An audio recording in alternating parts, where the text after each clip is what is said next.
Bonjour à toutes et à tous, bienvenue, c'est Smart Impact, l'émission des entreprises à impact positif. Et voici le sommaire du jour. Mon invité, c'est Léo Delon, président de Lita Espresso, qui veut proposer du café éco-responsable en entreprise et propose aussi notamment une torréfaction à base de pellets de bois. Notre débat, il portera sur la loi d'orientation agricole et sur la proposition de loi sénatoriale qui pourra autoriser de nouveau les néonicotinoïdes dévastateurs pour les insectes pollinisateurs. Et puis dans notre rubrique consacrée aux startups éco-responsables, vous découvrirez les petits culottés, leurs couches écologiques et leur nouveau lait pour bébés. Voilà pour les titres, c'est parti, c'est Smart Impact.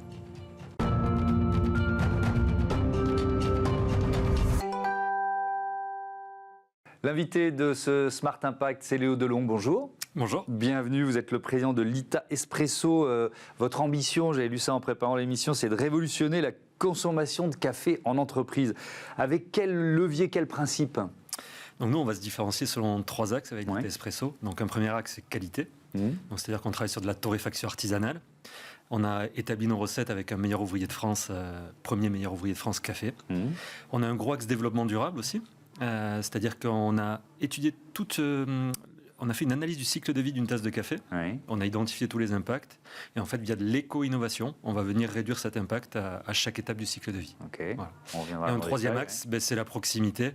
On accompagne des gens qui, un Français sur 2 rêve de créer leur entreprise. Nous, on les accompagne dans la création de leur entreprise. Et leur mission, ça va être de proposer de solutions café et un service de proximité aux clients de leur zone. Alors déjà, on peut démarrer par le constat. Le café, c'est un produit, une boisson particulièrement émettrice de gaz à effet de serre ? Oui, tout à fait. Alors, il y a différents impacts. On va parler de la culture du café. En fait, le café consomme beaucoup d'eau pour sa culture. Après, il y a le transport. Bien sûr.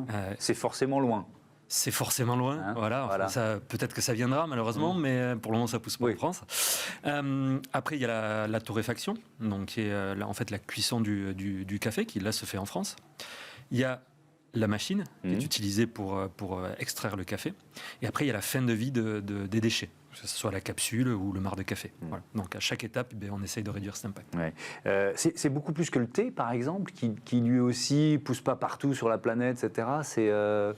Je suis pas un expert en thé, mais je pense que ça va un peu plus. J'ai lu 15 fois plus que le thé, ce qui m'a semblé beaucoup. Mais si on prend tout le cycle de vie, en fait, je pense que c'est cohérent, parce que le thé, c'est une plante qu'on fait sécher, tandis que le café, derrière, il faut le torréfier, il faut l'extraire avec une machine qui est, elle aussi, qui a une grosse part d'impact dans le cycle de vie du café. Alors, il y a effectivement la torréfaction. Je voudrais qu'on s'y arrête longuement, parce que vous avez développé un procédé d'éco-torréfaction. Alors je dis ça, je dis super, mais alors comment ça marche quoi ? Donc en fait, nous, quand on a fait le constat, on a fait l'analyse de cycle de vie d'une tasse de café, donc on a regardé où étaient les impacts. Et donc, en fait, on a étudié la partie torréfaction qui est habituellement torréfiée au gaz. Donc nous, en fait, on a développé notre propre machine et on fonctionne au pellet de bois. Donc, et via cette innovation, on réduit de 70% nos émissions de CO2. La suite, c'est également de faire de l'économie circulaire et de produire avec nos déchets. Donc là, on va aller venir toucher l'étape de fin de vie des déchets, d'aller produire notre propre énergie et d'être totalement autonome en fait.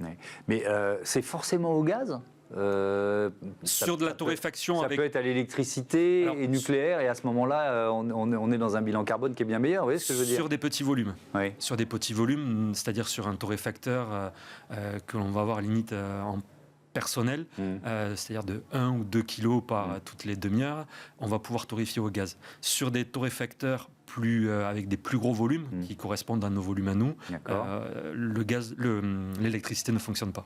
Elle n'est pas encore efficiente à 100%. D'où l'importance de créer donc ce système à partir de pellets de bois. Alors il y a plein de thèmes, donc faut que je choisisse. C'est pas si facile. Sur les déchets, tiens, continuons sur les déchets.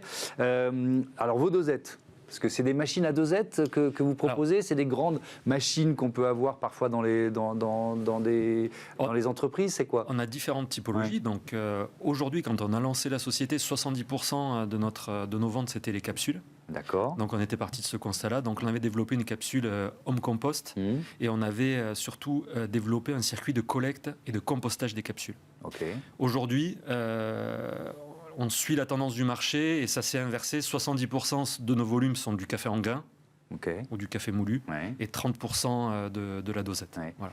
Et vous proposez aussi les machines qui permettent de faire le café? Et donc là, cette année, enfin en 2024, on a développé notre propre machine en partenariat avec un partenaire français qui est développé en France, qui est garantie 5 ans, recyclable, réparable et qui fonctionne avec des dosettes en papier recyclé. Donc c'est ce format de machine, Ça va être la petite machine qui va faire entre 5 et 15 cafés par jour. Ok, voilà. Très bien. Sur les dosettes, qu'est-ce qu'elles deviennent? Parce que là, on s'est créé un nouveau déchet quand même avec les dosettes, avec la question de l'aluminium, etc., etc. Moi, en fonction des entreprises dans lesquelles je travaille, parfois il y a un recyclage, on récupère les dosettes, parfois ça va avec le vrac, le tout venant. Comment vous avez adressé toute la problématique, c'est de récupérer en fait et de collecter les déchets, parce qu'après on peut mettre en place ce que l'on veut. Si ce n'est pas collecté, il n'y a pas de cercle vertueux. Donc nous, notre particularité, c'est que notre réseau de distribution, c'est via des franchisés ou des concessionnaires. Donc on maîtrise notre réseau de distribution. C'est-à-dire qu'on va chez notre client, on met à disposition une machine, on va mettre à disposition une box de collecte et de compostage. Donc, c'est-à-dire que cette box, on va la récupérer, on va massifier et on va la composter. Sachant que nos capsules sont également home compost, donc on peut aussi les composter à la maison. Mais là où on a le meilleur résultat, c'est quand nous on les récupère et qu'on les composte industriellement. Le transport, parce que vous nous l'avez dit, le café, espérons que le réchauffement climatique ne sera pas tel qu'il poussera ailleurs, mais pour l'instant, il pousse loin de chez nous, on va dire dans la zone équatoriale, pour simplifier. Comment vous le transportez? Quel partenariat vous avez mis en place pour faire venir cette matière première avant la torréfaction? Donc, avec notre agence d'éco-conception, en fait, on a créé une prospective à horizon 2050. On a identifié toutes les zones qui cultivaient du café. D'accord, et qui ne pourront plus en cultiver via le réchauffement climatique. Alors, à notre grande surprise, ça va beaucoup plus vite que ce qu'on avait prévu. C'est vrai. Et donc, quelles zones vont disparaître? J'ai pas en tête, mais notamment le Brésil, et on le voit cette année avec la crise du café. C'est le Brésil produit 70% du café dans le monde. D'accord. Et aujourd'hui, on voit que le Brésil souffre de ce réchauffement climatique. Donc, il va falloir... Il y a des zones qui ne pouvaient pas produire du café qui vont pouvoir en produire. Donc, on a identifié ces zones. Et nous, en fait, on veut créer notre propre filière de café vert.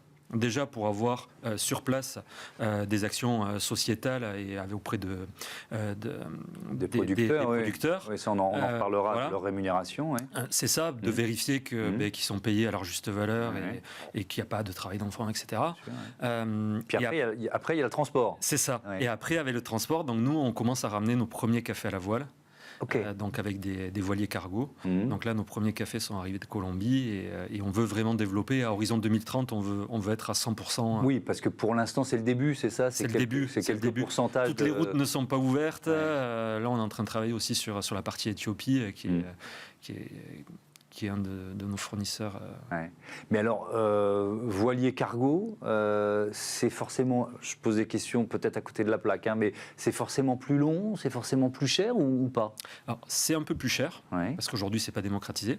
C'est plus court. C'est plus court. C'est plus court. C'est environ 3 semaines. Donc, et ça permet d'avoir une meilleure qualité de café, parce qu'il est mieux stocké. Il y a moins de risques qu'ils prennent l'humidité. Et donc, en fait, c'est beaucoup plus court. Donc, on arrive à des cafés beaucoup plus frais. Alors, sur la rémunération, justement, comment vous œuvrez pour le déploiement d'une filière plus équitable? Alors, sur cette partie, on est au tout début. Donc, on travaille, on commence à aller voir dans les pays producteurs, de voir les coopératives qui nous fournissent, de voir comment elles fonctionnent, d'aller sur place, de regarder que les choses qui sont annoncées sont respectées. C'est pas si simple, parce qu'il y a souvent beaucoup d'intermédiaires, d'ailleurs. Il y a beaucoup d'intermédiaires, mais aujourd'hui, c'est quand même une filière qui se responsabilise. Il y a quand même c'est plutôt... on commence à devenir avec des choses plutôt sérieuses. Donc vous réussissez à trouver ces partenaires, ça veut dire quoi? L'objectif, c'est d'être labellisé équitable, puisque vous dites on est au début du processus. L'objectif, c'est de maîtriser notre sourcing, d'être sûr à 100% d'où viennent nos cafés, de comprendre qui sont les gens qui font ce café, est-ce qu'ils travaillent dans de bonnes conditions. Et c'est vraiment déjà de comprendre tout ça. Et après, les labels, j'ai envie de dire, c'est une seconde étape pour venir certifier cette démarche. Mais avant d'aller chercher des labels, c'est vraiment déjà de mener les actions, en fait. Et est-ce que c'est du café bio ? On a du café bio et on a du café non bio. Mais on essaye pareil à horizon 2030. On est vraiment sur cette target 2030. On aimerait avoir 90% de nos cafés en bio. C'est pas si simple de trouver les producteurs qui font du bio ? C'est pas si simple. Alors après, c'est toujours un rapport entre la demande du marché, le prix, l'équation économique et les attentes du marché. Donc nous, par contre, quand on fait de l'éco-innovation ou quand on mène ces actions, on regarde toujours le volet écologique, mais également le volet économique. Parce qu'en fait, si économiquement c'est pas viable et qu'on ne le vend pas, mais on n'aura pas d'impact. C'est rien, on se fait plaisir, mais il n'y a pas d'impact. Donc il faut toujours peser le pour et le contre pour arriver quand même à avoir des produits qui se vendent et qui sont dans le marché. Merci beaucoup Léo Delon et à bientôt sur Be Smart for Change. On passe tout de suite, on va continuer de parler d'alimentation puisqu'on se pose la question de notre modèle agricole.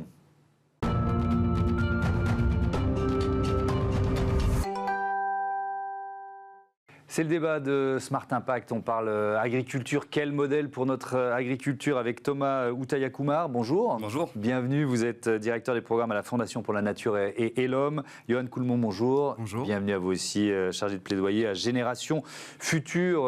Alors, on est vraiment dans le calendrier législatif avec d'abord la loi d'orientation agricole qui a été adoptée juste avant l'ouverture du Salon de l'agriculture. Ça a permis au président de la République, au Premier ministre et au ministre d'avoir des visites un peu plus apaisée que l'an dernier.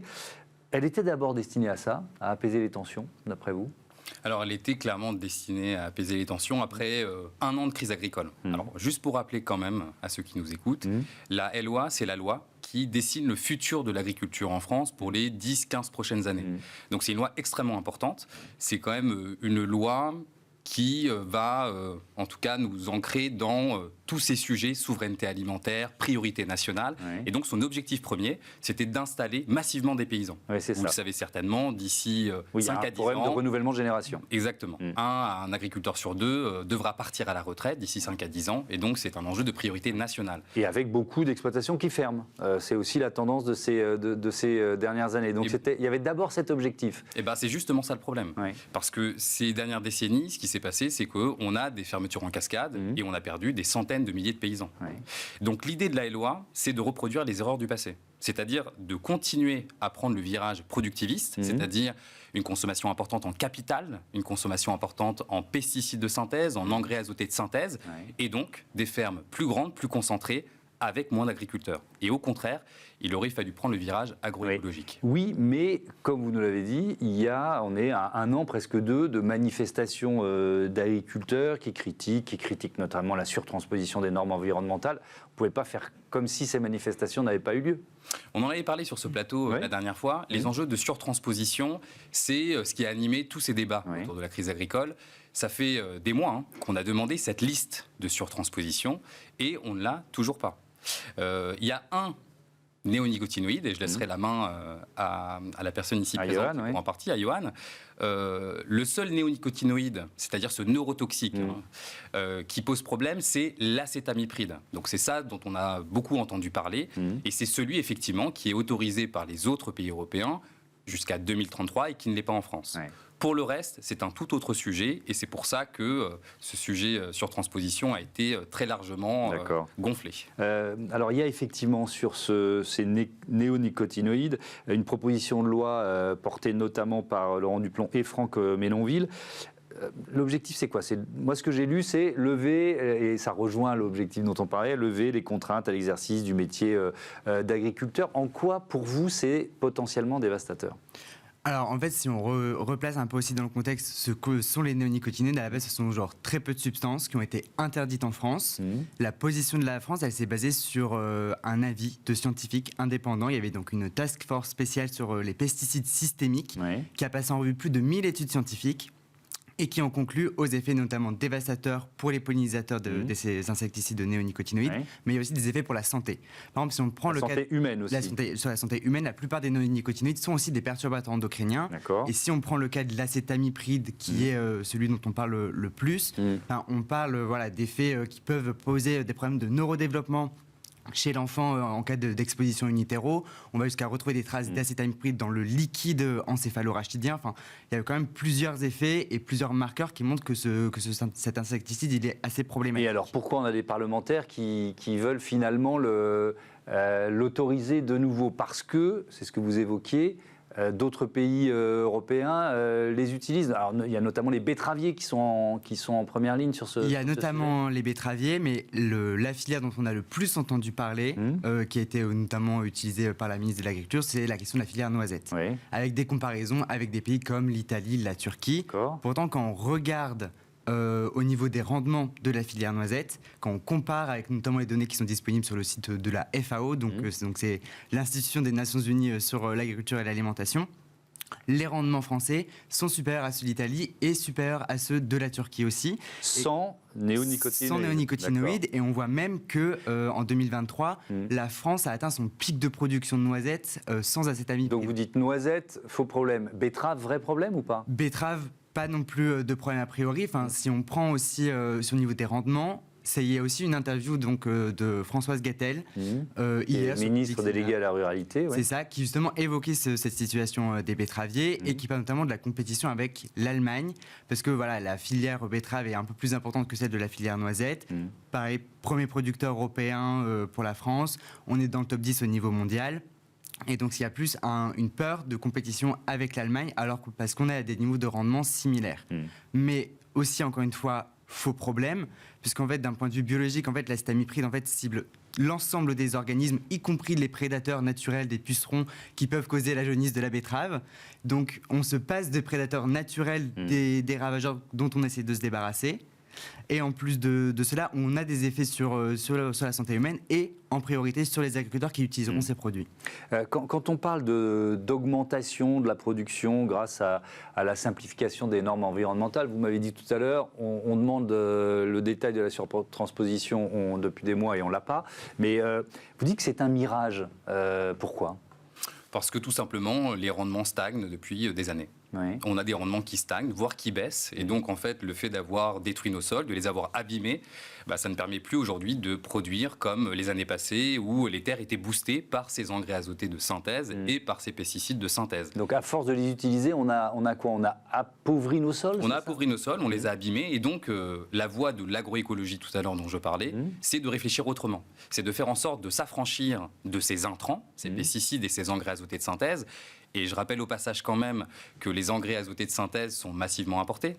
Près de 80% de notre consommation est importée. Donc lorsqu'on a des députés qui nous parlent de souveraineté alimentaire, alors que nous importons des engrais de synthèse qui sont eux-mêmes produits avec du gaz russe, par exemple, pose réellement question sur leur définition de la souveraineté alimentaire. Ça, c'est le premier point.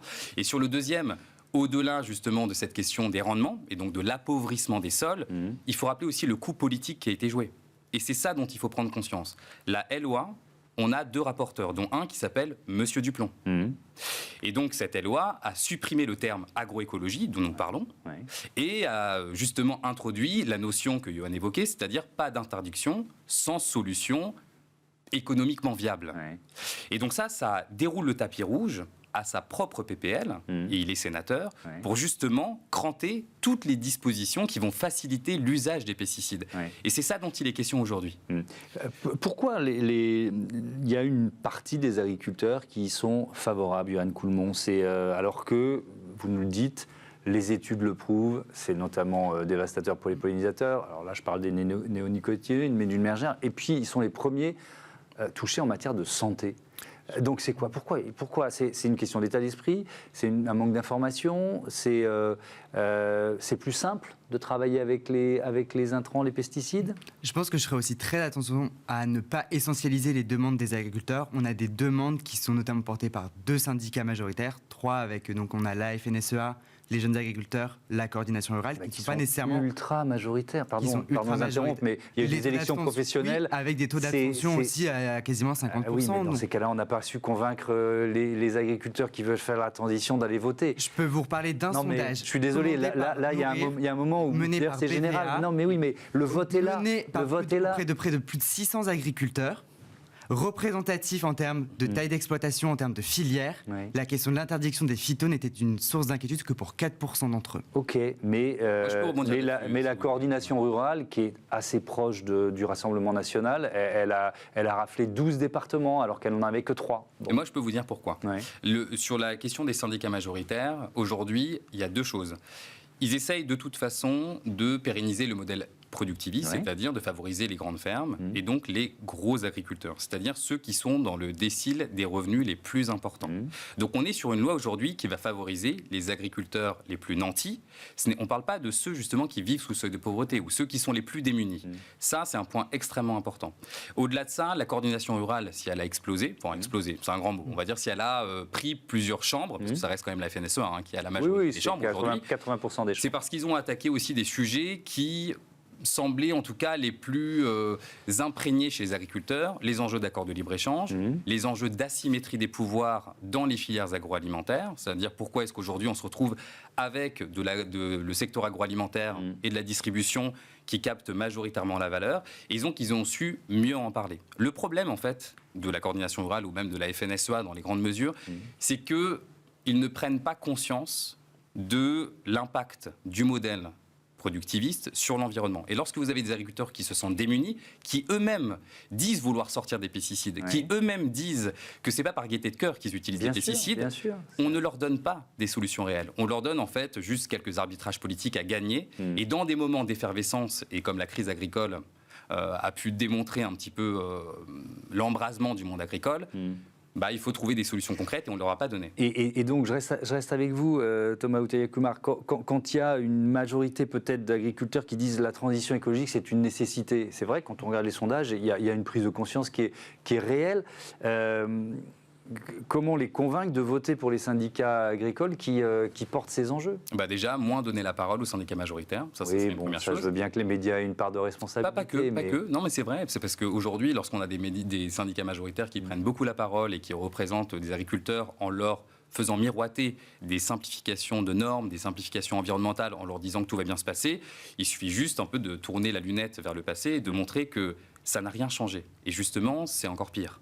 Donc la question qui se poserait, c'est comment justement donner beaucoup plus de visibilité à ces alternatives. Et les alternatives existent. Tous les centres scientifiques, les instituts de recherche montrent qu'il existe des alternatives aujourd'hui. Et donc pour les mettre en place, les agriculteurs, ils attendent quoi? Un accompagnement technique et financier. Et donc ils attendent de la part de leurs syndicats de changer les conditionnalités de la PAC, la politique agricole commune par exemple, de changer tous les systèmes d'aide et surtout de l'accompagnement. Et un exemple très simple, moi je vous en donne un très simple très vite. Qu'est-ce que ça veut dire mieux accompagner? Moi je vous propose une chose, ce serait augmenter la taxation sur la vente des produits phytosanitaires, augmenter la taxe sur la redevance pollution diffuse et augmenter ce qu'on appelle les certificats d'économie aux produits phytosanitaires que les entreprises de vente de phytosanitaires ne payent plus. On prendrait cette taxe, on la mettrait dans un fonds et on pourrait accompagner beaucoup mieux les agriculteurs qui ne demandent que ça. Merci beaucoup à tous les deux et à bientôt sur Be Smart for Change. On passe à notre rubrique Startup tout de suite.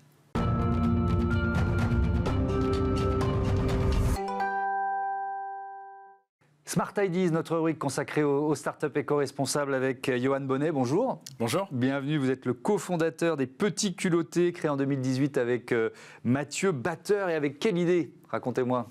Alors une idée toute simple, une idée finalement de parents, et c'était du bon sens. Des couches pour bébés écologiques, fabriquées en France et sans perturbateurs endocriniens, puisqu'il n'y a toujours pas de réglementation spécifique sur les couches pour bébés. Ouais. Alors on y reviendra, parce que c'est quand même votre produit phare, mais vous avez lancé il y a 18 mois, c'est ça, un lait pour bébé. Pourquoi et puis avec quel principe? Oui, exactement le même principe finalement que sur les couches, c'est-à-dire qu'on a découvert que pour le coup il y avait une réglementation sanitaire et nutritionnelle. La partie nutritionnelle, on a découvert qu'elle était beaucoup trop large à notre sens. Donc on a décidé de faire la meilleure formule possible. C'est une formule qui est très chère à fabriquer et pour la rendre accessible, c'est du circuit court. Il formule d'abonnement, les parents reçoivent directement ces laits chez eux, ce qui permet d'être même moins cher que dans les magasins traditionnels pour une meilleure qualité de lait. Quand vous dites circuit court, ça veut dire quoi? Ça veut dire que vous sélectionnez un certain nombre de fermes, de producteurs de lait, des partenariats avec eux? Comment ça marche? Alors il y a l'amont, effectivement. Oui. La partie approvisionnement du lait, on travaille uniquement avec une coopérative qui produit uniquement du bio, du lait bio, qui définit, qui fixe le prix du lait qui est proposé ensuite à la laiterie. L'objectif, c'est que ce soit vertueux de l'amont jusqu'à l'aval, et ensuite on processe le lait en laiterie et on distribue directement chez les parents. On enlève les intermédiaires de distribution superflus pour avoir la meilleure qualité possible, justement à un prix le plus abordable pour les parents. Moins d'intermédiaires, donc on réussit à tenir les coûts. Alors ces couches écologiques, là, quelles sont leurs caractéristiques? Alors la particularité, c'est que déjà elles sont fabriquées en France. 9 couches sur 10 ne sont pas fabriquées en France aujourd'hui, il faut le savoir. L'autre point, c'est que comme il n'y a pas de réglementation, des acteurs tiers d'ailleurs ont fait des révélations ces dernières années sur le fait que les matières qui sont utilisées peuvent contenir des perturbateurs endocriniens. C'est assez problématique puisque pendant 3 ans, les bébés vont porter finalement des couches en contact avec les parties sensibles de leur anatomie. Nous, le point important, c'est d'enlever ces matières-là par des matières d'origine naturelle et le travailler avec des laboratoires d'analyse toxicologique en faisant justement des rapports à échéance régulière et les publier en toute transparence aux parents sur notre site internet. Ça a été long, ce processus de recherche et développement pour réussir à créer cette couche finalement? Ça a été à peu près 1 an et demi. De travail. Je dirais que le plus complexe, c'est pas tant la conception, c'est ensuite de le rendre accessible aussi aux parents. Concevoir, c'est comme pour le lait, les couches également. Concevoir des bons produits. En France, on a des partenaires industriels qui sont très très bons dans ce qu'ils font. Après, l'objectif, c'est de le rendre accessible pour le proposer au plus grand nombre. Et ces filières, elles existaient, parce que vous nous dites que 90% des couches, elles viennent d'ailleurs. Ces filières françaises, elles existaient quand même. Il a fallu les rebooster, les recréer? Oui, c'est ça. Elles existaient déjà sur des segments de niche. D'accord. Donc tout l'enjeu, c'était de dire on va augmenter encore les curseurs au niveau qualité, si je prends les couches absorption, toxicologie, etc. Et le rendre accessible justement grâce à ce schéma d'abonnement uniquement via le site des petits culottés.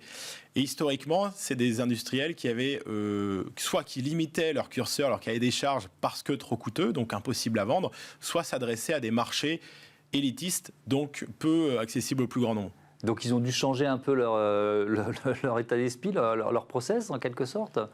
Oui, en fait, quand ils sont venus nous voir avec ce cahier des charges, avec cette demande, ils nous ont dit, a priori, oui, c'est possible, on va travailler pour ensemble, mais vous n'en vendrez pas, c'est-à-dire que ça va être beaucoup, beaucoup trop cher. Donc vous êtes... Et en fait, nous, notre retour, c'était... Vous occupez pas de cette partie-là, on va trouver des solutions. On fera pas de compromis en fait sur la qualité de ces produits-là. C'est trop important, c'est du bon sens en tant que parent. C'est-à-dire qu'on a une couche qui soit clean, entre guillemets, et puis un lait aussi de la meilleure qualité possible. Pas avoir de compromis à faire. Merci beaucoup, Johan Bonnet. Bon vent aux petits culottés. Voilà, c'est la fin de ce Smart Impact. Merci à Alexis Mathieu, Marie Billat à la programmation et à la production. Romain Luc, le réalisateur, Saïd Mamou, l'ingénieur du son. Salut.